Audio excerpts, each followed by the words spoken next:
안녕하세요. 저는 30대 아들을 둔 60대 여성 사연자입니다. 저는 몇 년 전 남편이 먼저 떠나보내고 지금은 돌싱이 된 아들과 한 집에서 서로 의지하며 지내고 있어요. 저는 남편과 사별을 해서 혼자가 되었고 아들은 이혼으로 혼자가 되었지만 저희 모자가 서로 의지하며 지내는 덕에 지금의 생활도 나쁘지는 않다 싶은 생각이 듭니다.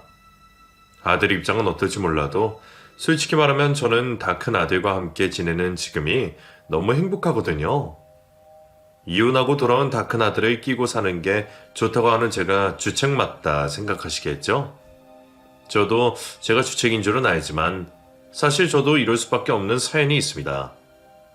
저는 오래전 저희 남편을 만났고 그런 남편과 30여 년의 결혼 생활을 해왔습니다. 남편은 참 좋은 사람이었고 저를 평생 아껴주고 사랑해주는 좋은 남편이었어요. 그런 남편이었기에 남편이 일찍 떠나버린 것이 너무 안타깝기만 하네요. 그런 남편과 저는 사실 재혼을 한 사이였습니다. 20대 초반 어린 나이에 결혼을 했지만 불임이란 이유로 쫓겨나듯 이혼을 당했던 저는 아이를 가질 수 없는 몸이라 평생 가족 없이 혼자 살아야 할 거라 생각했어요. 여자로서 엄마로서의 행복은 절대 가져볼 수 없을 거라며 그 당시 저는 거의 모든 걸 포기한 상태였습니다. 그렇게 가장 힘든 시기에 저는 제 남편을 만나게 되었고 남편과 저는 서로 진심으로 아껴주고 사랑하며 함께 가정을 꾸려가게 되었죠. 남편 역시 상처가 많은 사람이었어요. 전처가 아들을 낳다가 죽는 바람에 너무 일찍 사별을 하여 어린 아들과 단 둘이 남겨진 사람이었죠. 젊은 남자가 갓난쟁이 아들을 돌보며 정신없이 사는 것을 알고는 짠한 생각도 했었습니다. 짊어진 무게가 많아서 어쩌면 아무것도 없는 나보다 훨씬 불쌍한 사람이라는 생각을 했었어요. 그런데 그 사람은 그런 상황에서도 늘 남들을 챙기고 베풀며 열심히 살더라고요. 그런 모습이 좋아서 반했던 제가 결국 그 남자와 새 출발을 하게 되었죠. 그리고 저는 어린 성현이를 제 자식처럼 기르며 성현이의 엄마가 되어 살았습니다. 아이가 워낙 어릴 적에 재혼을 했던 탓에 성현이는 제가 자기 친엄마인 줄 알고 자랐어요. 그래도 친어머니에 대한 이야기를 언젠가 해줘야 한다는 생각은 하고 있었지만 아이가 죽음을 제대로 받아들이기 전에는 얘기를 하지 않는 것이 좋겠다는 생각에 남편과 저는 상의하에 성현이에게 진실을 알려주지 않았습니다. 그래서 성현이는 십수년간 제가 친모인 줄 알고 있었고 저는 그런 아들을 정말 제 친자식으로 키워냈어요. 제게는 성현이가 남의 자식이 아니었습니다. 내 속으로 낳지 않았지만 내 가슴으로 품어 키운 내 자식이라 생각했습니다. 아들을 낳다가 억울하게 돌아가신 성현이 친어머니에게는 죄송스럽고 염치없는 말이지만 저는 성현이 같은 아들을 얻게 된 것이 너무나 행복하기만 했어요. 그랬기에 저는 성현이를 친자식처럼 혼내기도 하고 다그치기도 하며 키웠었죠. 내 자식이라 생각했기에 계산 없이 할 수 있는 일이었습니다. 그렇게 10여 년을 성현이를 업어 키우며 언젠가 사실을 알려줘야 하는 때가 다가온다 생각했는데 그 사이 성현이가 먼저 친어머니 일을 알게 되었습니다. 한창 사춘기로 예민할 시기에 친어머니 일을 알아버린 아들은 큰 충격을 받으며 저를 거부하기 시작했습니다. 그리고는 그렇게나 착하고 말 잘 듣던 아들이 전에 없이 반항을 하며 저와 점점 멀어지기 시작했어요. 제가 무슨 말만 하면 진짜 엄마도 아니면서 참견하지 말라고 하는 탓에 저는 아이에게 어떻게 다시 다가가야 할지 몰랐습니다. 아이를 대하는 내 마음은 예전이나 지금이나 다른 바가 없는데도 혹시 내 행동이 아들에게 상처가 될까 싶은 생각에 저는 전처럼 아들을 대할 수가 없었어요. 혼을 내는 대신 타이르게 되었고 다가가는 대신 한 발짝 뒤로 갈 수밖에 없었습니다. 남편은 그런 제 대신 아들을 혼냈고 아들은 혼내는 아버지와 뒤늦게 알게 된 새엄마 사이에서 더욱 혼란을 겪었을 겁니다. 착한 그 아이가 정말 제가 미워서 저를 밀어내는 건 아니라는 걸 저도 알고 있었어요. 아들은 제가 진실을 숨기고 자신을 속였다고 생각하며 큰 배신감을 느꼈을 겁니다. 그리고 자신의 낳다가 돌아가신 친어머니에게 연민과 죄책감을 느끼며 그 죄책감 때문에라도 저를 전처럼 대하기 힘들었을 거예요. 그런 아이의 속을 모르지 않았던 저는 그래서 아들을 그냥 둘 수밖에 없었습니다. 그런 아들의 마음을 억지로 여는 것마저 죄스러웠으니까요. 그래도 다행히 성현이는 착한 아들이었습니다. 성현이는 키워준 정에 감사하다며 시간이 지날수록 저를 다시 예전처럼 대하기 시작했습니다. 하지만 조심스러워하는 성현이처럼 저 역시도 성현이를 이전처럼 편하게 대하지 못했습니다. 왠지 모르게 조심스러워서 자꾸만 표현을 주저하게 되더라고요. 아들도 저를 새엄마라고 생각해서 그런지 저희 모자의 관계가 예전처럼 막역하지는 못했지만 그래도 저는 성현이가 저를 다시 엄마라 불러주는 것만으로 고마웠습니다. 새엄마라도 내가 엄마 노릇을 할 수는 있으니 이 정도만 되어도 저와 아들에게는 다행이라 생각했어요.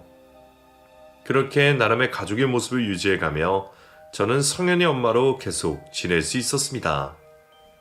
다행히 남편과 제 사이에는 아무 문제가 없었고 성현이는 가끔 친어머니 이야기를 꺼내긴 했지만 저를 부정하거나 밀어내려는 모습은 더 이상 없었어요.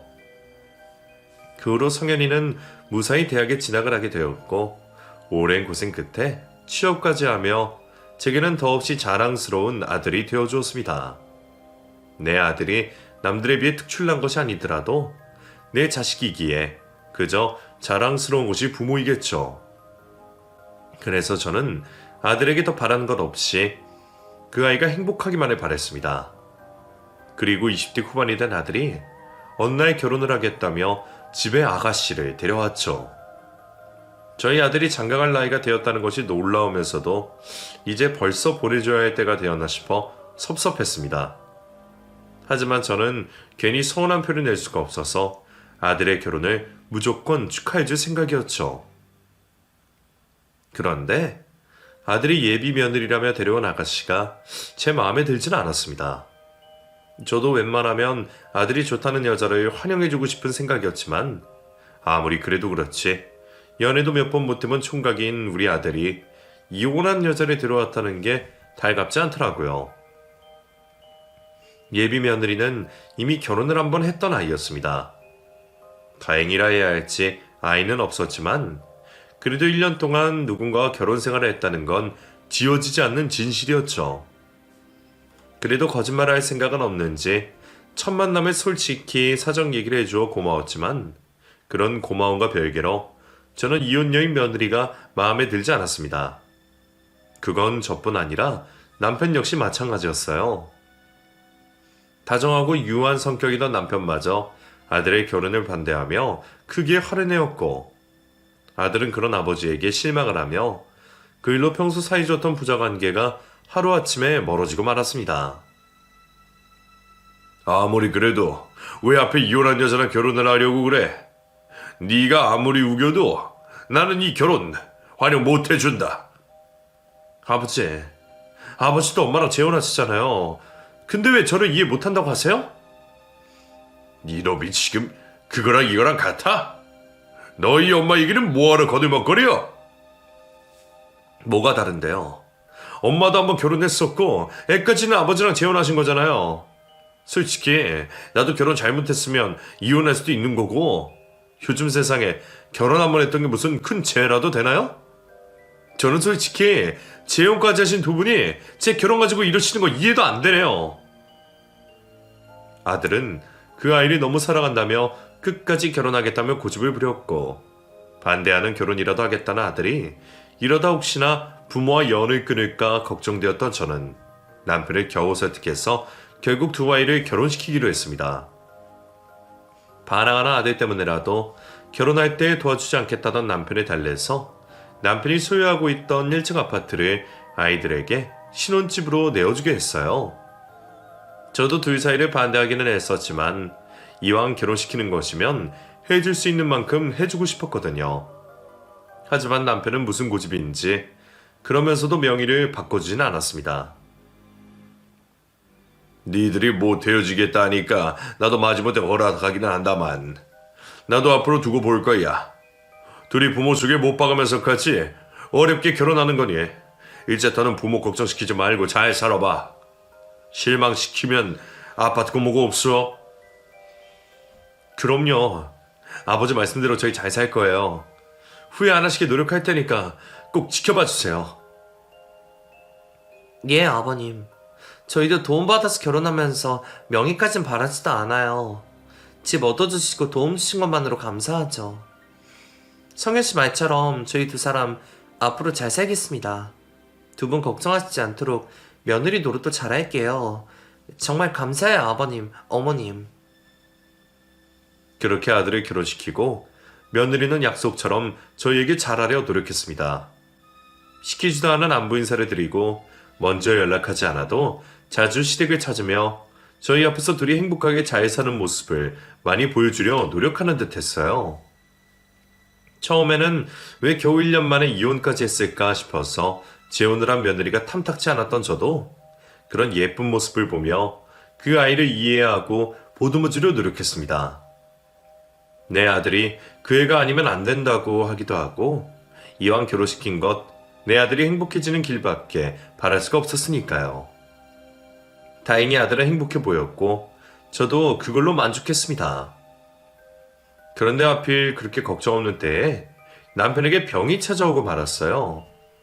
암 중에서도 가장 안 좋다는 취장암에 걸린 남편이 결국 손써볼 틈도 없이 먼저 떠나버리고 말았습니다. 반년 만에 갑작스러운 남편의 죽음에 저는 정신을 못 차릴 정도로 힘들어할 수밖에 없었습니다.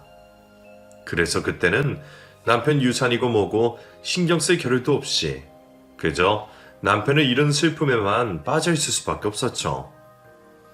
그래도 아들 며느리가 있어서 참 다행이라 생각했습니다.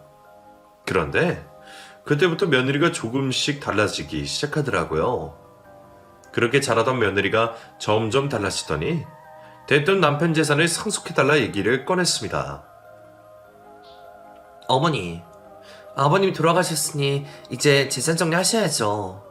지금이라도 저희 사는 아파트 저희 주시고 남편 목 다 돌려주세요. 그게 무슨 말이니 너? 성인이 몫을 돌려달라니 내가 그동안 성인이 몫을 억지로 쥐고 있기라도 했다는 거야? 성현 씨가 순하고 착해서 말을 못한 거지. 솔직히 어머니가 먼저 재산 정리를 깔끔하게 해주셔야 했던 거 아니에요? 아버님 돌아가셨으면 이제 두 사람 사이 아무것도 아닌데 어머니가 계속 아버님 재산을 쥐고 계시는 건 아니죠. 우리가 아무 사이가 아니라니. 성현이 내 아들이야. 아들이랑 엄마 사이가 아무것도 아닌 거냐? 남편이 남긴 재산을 아들 앞으로 돌려달라 말하던 며느리는 남편 없이는 제가 아들과 아무 사이도 아니라며 엄한 말을 하고 있었습니다.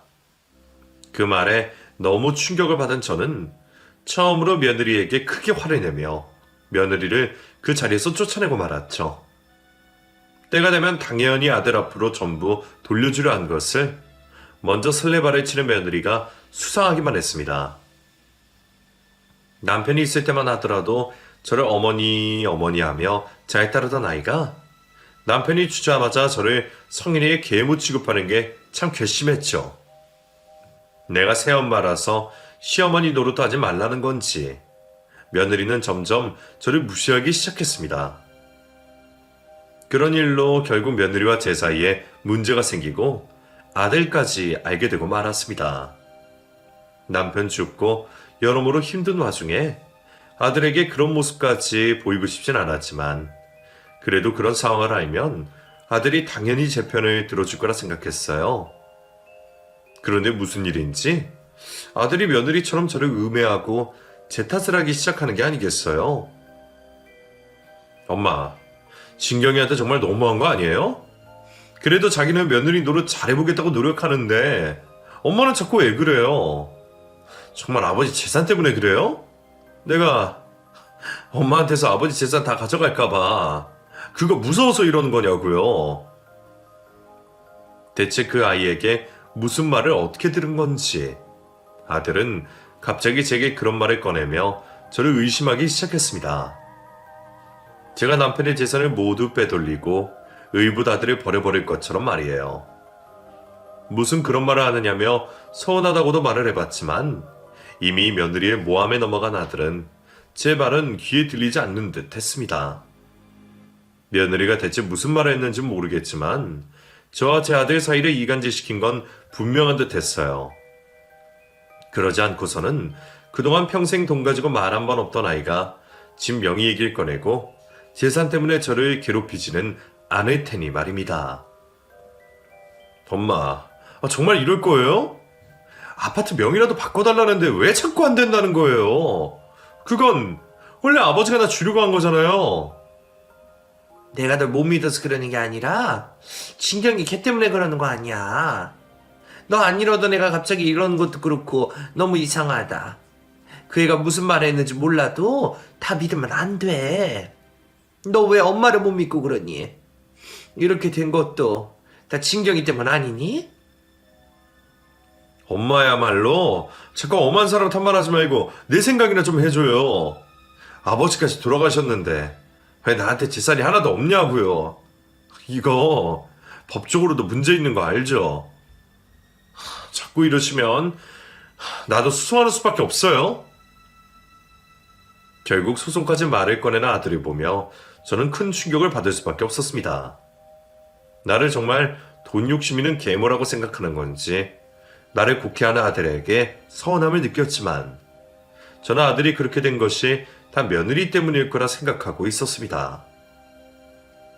우리 사이가 많이 벌어진 건 맞지만 원래 제 아들은 그런 사람이 아니었어요.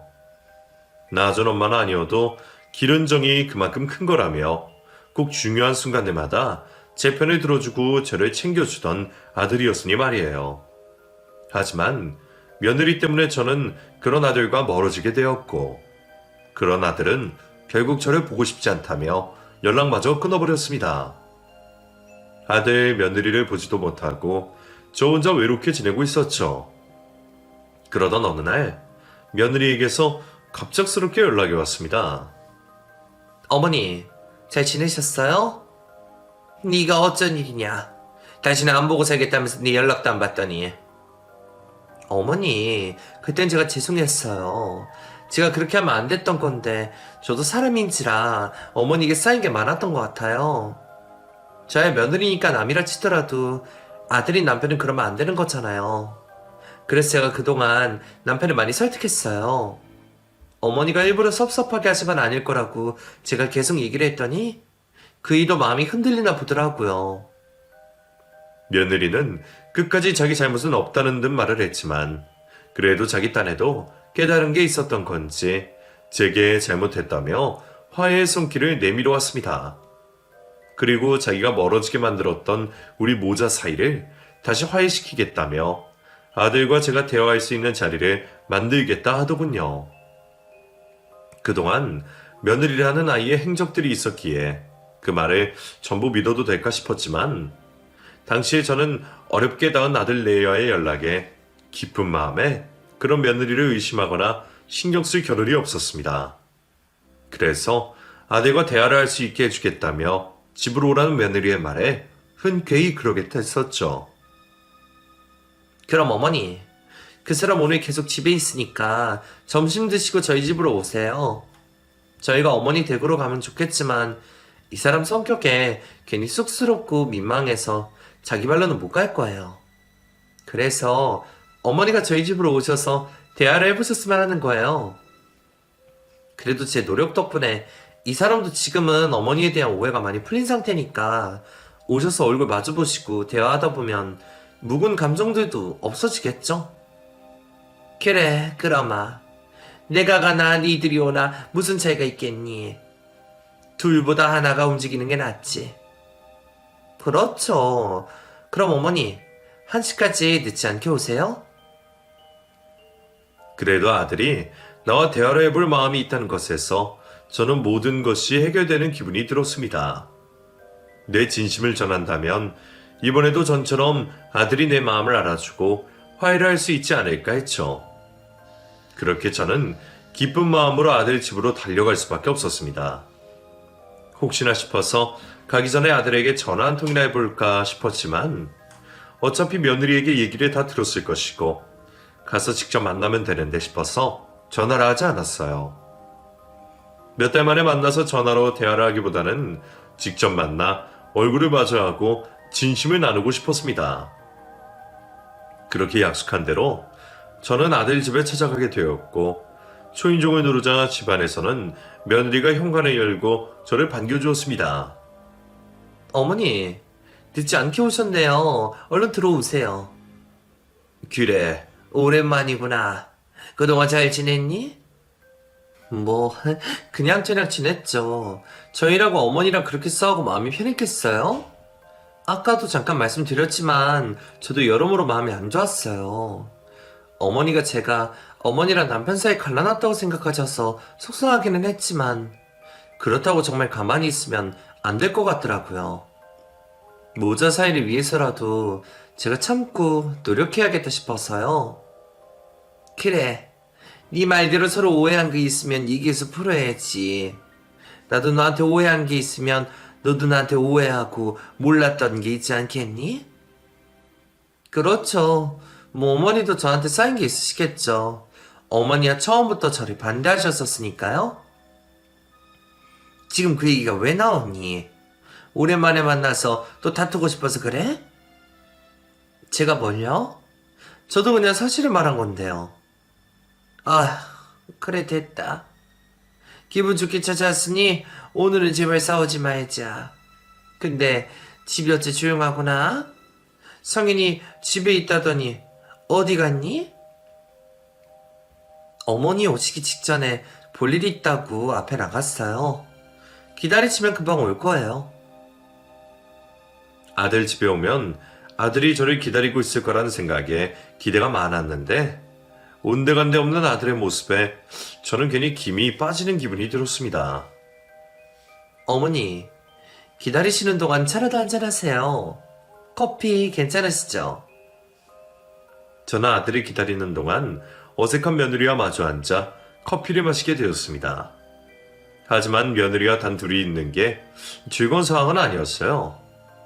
며느리라는 그 아이는 워낙 속을 모를 아이라 그런지 애가 대체 무슨 생각을 하는지 무슨 말을 할지 몰라 긴장이 될 수밖에 없더라고요. 아니나 다를까 제가 커피를 마시자마자 며느리가 갑자기 말을 꺼내는 겁니다. 어머니, 사실 제가 어머니한테 괜히 드리고 싶은 얘기가 있었어요. 뭔데? 들어올 테니 편하게 말해봐라. 어머니, 이 집 저희 주시기로 하셨잖아요. 그거 명의 제 거로 해주세요. 그게 무슨 말이야? 몇 달 전에 그걸로 쌓아놓고 갑자기 또 웬 명의 얘기를 꺼내니? 내가 그때 분명 줄 테니까 기다리라고 했잖니. 예? 그러니까 이제 주시라고요. 솔직히 어머니가 무슨 생각이신지는 모르겠지만 지금 주시나 나중에 주시나 별 문제 없는 거잖아요? 아버님이 저희 살으라고 치신 건데 명의가 어머니 앞으로 되어 있는 게 제가 불편했어요? 그러니까 지금 주세요. 저는 아들도 없는 자리에서 또다시 명의 얘기를 꺼내는 며느리가 이상하게만 했습니다. 그것도 아들 명의도 아니고 자기 명의로 해달라니 말이에요. 글쎄, 명의를 돌리면 아들 명의로 해야지. 그걸 왜 네 명의로 해주다니까? 이거 성현이도 알고 있는 얘기니? 그건 어머니가 아실 필요 없고요. 어머니는 그냥 약속만 해주시면 돼요. 어머니가 번거로우실까봐 자필 각서까지 만들어 놨어요. 그러니까 어머니는 여기 사인만 좀 해주세요. 자필 각서는 또 무슨 말이야? 아니 이게 대체 뭐야? 성인이 어디 있니?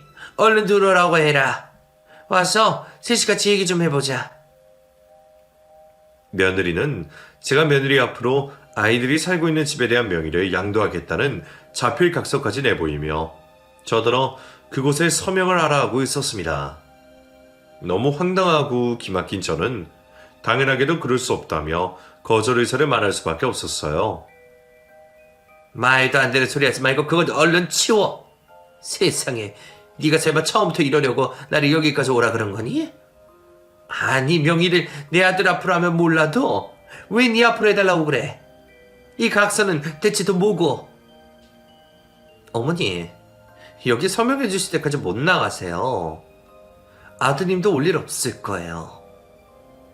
제가 화를 내며 서명을 못하겠다고 하자 저를 살살 구슬리려던 며느리는 순식간에 태도가 돌변하여 제게 싸늘하게 말을 하기 시작했습니다.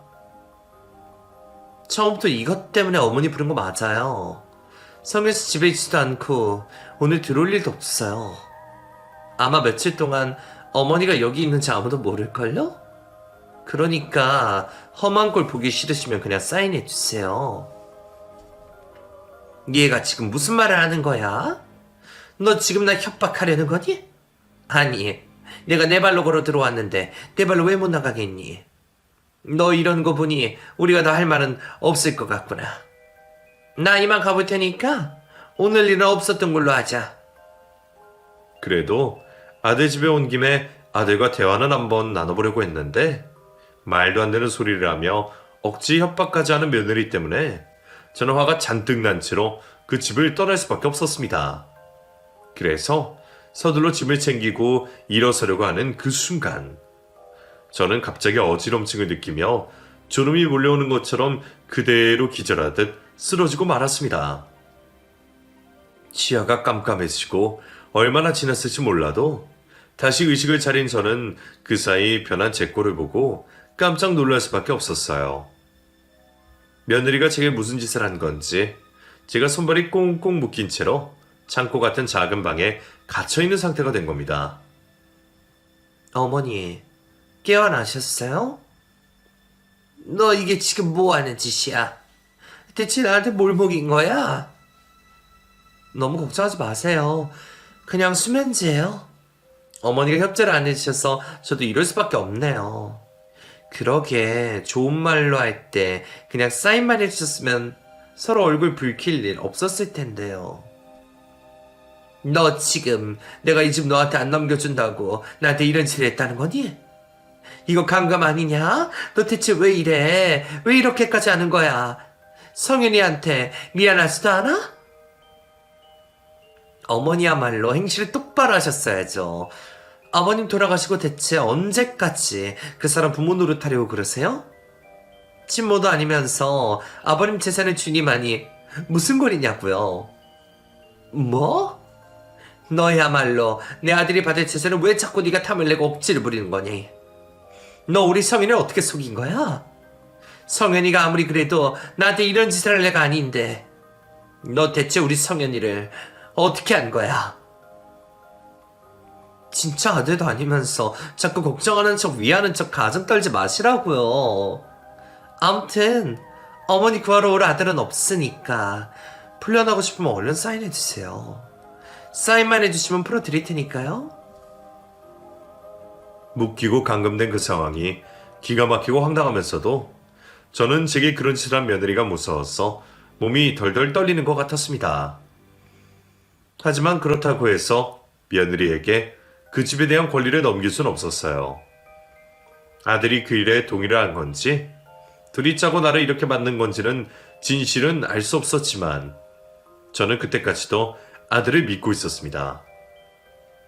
내가 계모라고는 하지만 내가 기르고 키운 아들이 나한테 몹쓸 짓을 할 수 있을 거라고는 차마 상상도 할 수 없었어요.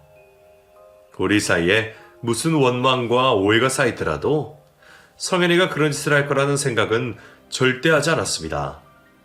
그래서 저는 더더욱 아들의 생각도 모른 채로 며느리의 요구를 들어줄 수가 없었죠. 제가 끝까지 버티자 며느리는 어디 한번 당해보라면서 저를 방 안에 두고 문을 잠근 채 나가버렸습니다. 그렇게 얼마나 시간이 지났을지 몰라도 벌써 깜깜한 밤이 되고 집안이 조용해졌어요. 아까 제가 기절했다가 다시 깨어난 것이 초저녁 즈음이었는데 그 뒤로도 한참 지난 것을 보면 벌써 늦은 밤이나 새벽 정도가 되었을 것 같았습니다. 열심히 주변으로 귀를 기울여봐도 거리 역시 조용한 듯 했거든요.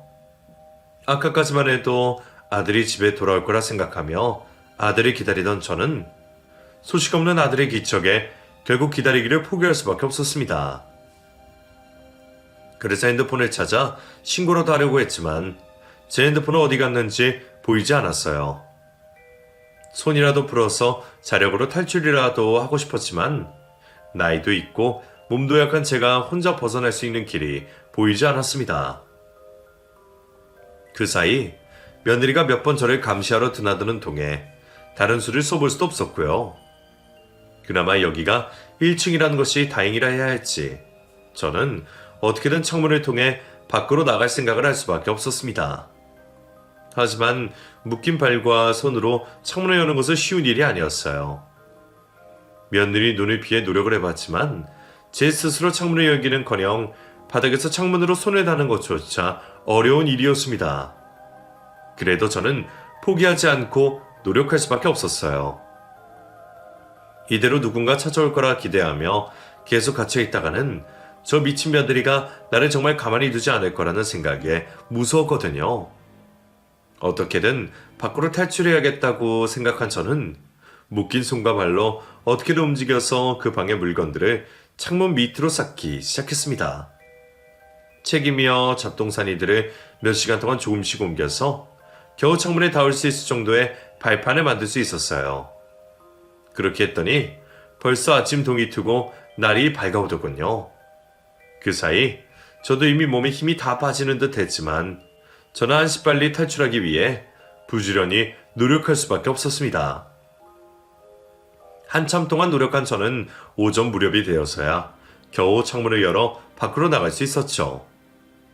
아무리 1층 높이라고는 하지만 막상 떨어질 생각을 하니 두려웠습니다. 나이 먹어서는 기침하는 것도 조심하라고 하던데 손발이 묶인 채로 길바닥에 떨어진다면 이 나이에 어디가 어떻게 될지 모를 일이었죠.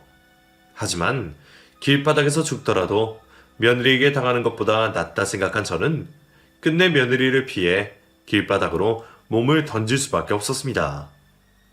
모든 것을 운에 맡기며 몸을 내던진 순간 저는 누군가 달려와 저를 구하는 것을 느끼게 되었습니다. 엄마! 그건 다름 아닌 제 아들 성현이었죠. 내가 창밖에 매달려 있다가 떨어지는 것을 보고 달려와 저를 받아낸 아들은 저를 보며 놀란 듯 했어요. 성현아, 너 정말 성현이 맞니? 나 지금 살아있는 거야? 엄마, 이게 대체 무슨 일이에요? 엄마가 여기 계세요. 아니, 손발은 이게 뭐고 대체 왜 여기서 뛰어내렸어요? 성현아, 아니지? 네가 진경이랑 짜고서 나한테 이런 거 아니지? 그게 무슨 말이에요? 나랑 진경이랑 짜다니. 설마 이거 진경이가 이런 거예요? 그래, 엄마 여태 너희 집에 갇혀 있었다. 진경이 걔가 내 손발을 묶어놓고 가둬놨어. 저는 무사히 탈출했다는 안도감과 아들이 마침 그 자리에서 나를 받아냈다는 놀라움, 그리고 긴장감과 공포감에 제정신이 아니었습니다. 그런 와중에도 꿈에 그리던 아들을 다시 만나서 얼마나 반갑던지. 순간 저는 제가 죽기 전에 아들을 보고 싶다는 간절함 때문에 아들의 환영이 보이는 건 아닐까 싶은 생각까지 하고 있었어요. 하지만 그런 제 얼굴 위로 떨어지는 아들의 눈물을 보니 그 상황이 환영이 아니라는 건 알 수 있었습니다. 아들도 몰랐던 그 상황에 많이 놀랐을 줄은 알았지만 아들은 그런 저를 보고 오열을 하고 있었습니다. 성현아, 왜 울어? 울지 말어. 엄마 괜찮다니까 그러네. 엄마, 죄송해요. 저 때문에 엄마가 이 꼴을 당하신 거예요? 다 저 때문이에요. 정말 죄송해요. 그게 왜 네 탓이야? 너도 몰랐다면서. 솔직히 나도 진경이가 왜 저렇게까지 하는지 모르겠다. 나더러 이 집이 자기 명의로 돌려달라면서 서명을 했을 때까지 나를 감금하겠다고 하는 거야. 아무래도 진경이 지혜가 정신이 나갔나 보다. 그게 아니면 어떻게 나한테 이러겠니? 자기 탓이라며 죄송하다는 말만 반복하던 아들은 한참을 울더니 제게 그동안 몰랐던 얘기를 꺼내기 시작했습니다. 아니에요. 다 제 탓이에요. 사실 저희 그동안 이혼 준비 중이었어요. 엄마랑 그때 싸우고 나서 얼마 뒤에 저 사람이 갑자기 이혼 얘기를 꺼내더라고요. 자기는 그동안 엄마랑 고부 갈등 때문에 너무 힘들었고 이제는 엄마 이겨먹지 못하는 저까지 다 지긋지긋하다면서 그만 살자 그러더라고요. 그때는 그저 제가 죄인인 줄 알고 와이프를 설득하려고 했었어요. 내가 잘하겠다고, 제가 노력하면 될 거라 생각했어요. 같이 있고 싶지 않다면서 집에 나가겠다고 하길래 제가 나가겠다고 진경이더러 집에 있으라고 했어요. 그래서 그동안 저는 계속 밖에서 지냈었어요. 알고 보니 두 아이가 그동안 이혼 얘기를 하며 별거 중이었고 내 아들이 그 집에 없었다더군요. 그런데도 며느리라는 그 아이는 저와 아들을 화해시키겠다며 저를 그 집으로 불러들였습니다. 그제서야 저는 뭔가 단단히 잘못되었다는 생각을 할 수밖에 없었어요. 내 아들과 이혼하겠다고 하면서 그 집 명의를 자기 앞으로 돌려달라며 협박하지 않은 것에 분명 꿍꿍이가 있구나 싶었죠. 그런데 충격적인 일은 거기서 끝이 아니었습니다. 시어머니 때문이라면서 이혼을 요구하던 며느리가 사실 저희 아들 몰래 바람을 피고 있었다는 겁니다. 나한테는 우리 집 때문이라면서 이혼하자고 당당하게 하더니 알고 보니까 뒤에서 나 몰래 바람을 피고 있었더라고요. 심지어 전 남편이랑 이혼했던 것도 그 여자 외도 때문이었어요. 저한테 와이프 전 남편이 찾아와서 둘 사이에 있었던 얘기를 전부 해주는데 너무 충격적이라 처음에는 믿을 수도 없었어요. 진경의 말만 믿고 전 남편 때문에 이혼한 줄 알았는데 사실은 외도 때문이었고 둘 사이에 어린 딸까지 있었더라고요. 나한테는 혼인신고만 했던 거라고 깔끔하다고 거짓말 해놓고 말이에요. 그래서 뒤늦게 사실을 알고 아침부터 따져 물으러 달려왔더니 엄마가 창문으로 나오고 계신 걸 본 거예요. 그동안 며느리에게 집까지 내어주고 별거 중이던 아들이 그날 마침 때맞춰 집에 찾아온 것은 우연이 아니었습니다. 자기 처에게 처음부터 단단히 속았다는 것을 알고 뒤늦게 진실을 묻기 위해 아침부터 달려올 수밖에 없었던 거죠. 그리고 그제서야 아들과 저도 며느리에 대한 모든 진실을 알게 될 수 있었습니다. 그냥 이혼 전적이 아니라 슬아의 자식까지 있었다는 것도 놀라웠지만 그것보다 저는 가정을 두고 바람을 피웠다는 것에 경악을 금치 않을 수 없었습니다. 그리고 지 벌은 못 주는 건지 제 아들에게도 똑같은 상처를 주었네요. 뻔뻔하게 잘못을 저질러 놓고 적반하장으로 이혼을 해달라고 했을 그 아이의 행동에 저는 분노가 치밀어 올랐습니다.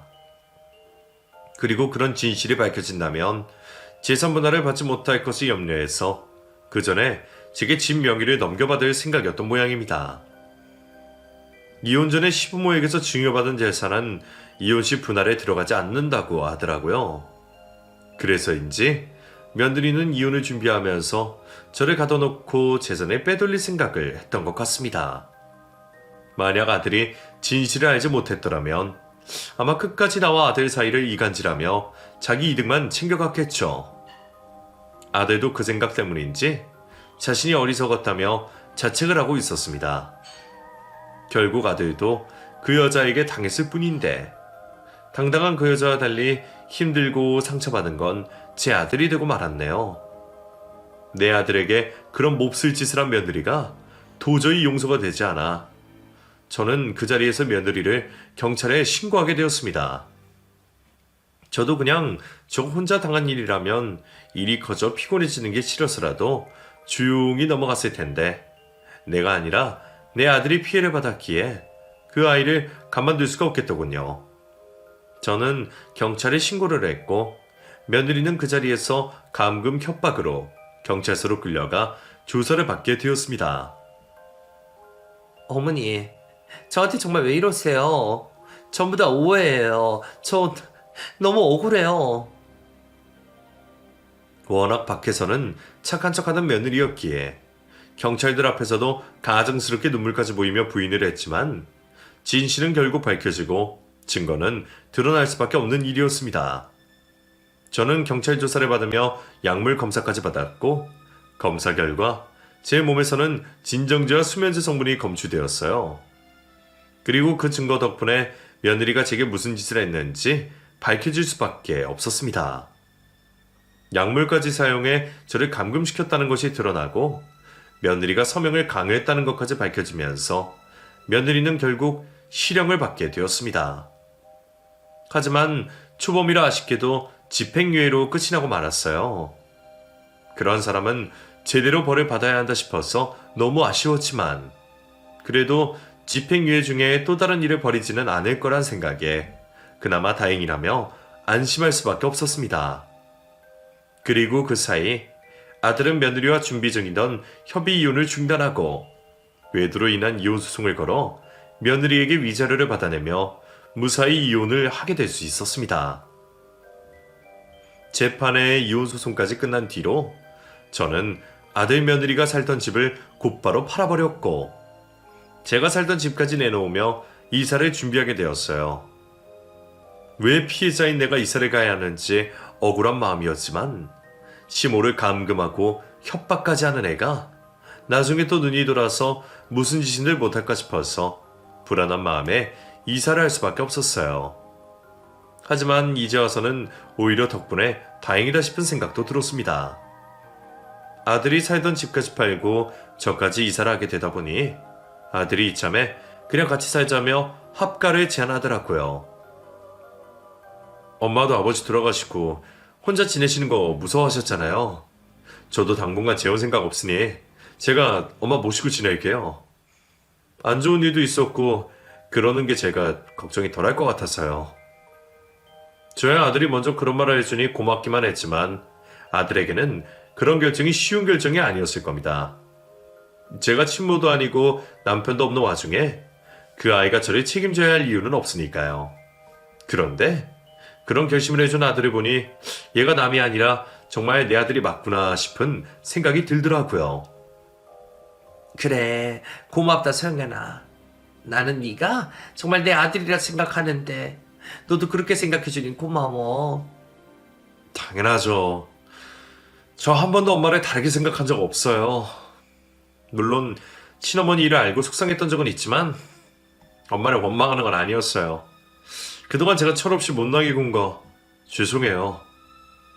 그렇게 저희는 그동안의 오해와 서운함을 지우고 다시 새 출발을 하기로 했습니다. 그리고 지금은 더없이 행복한 매일을 보내고 있죠. 여러분들도 가족들과 오해 없이 잘 지내시기를 바라며 이야기를 마치겠습니다. 감사합니다.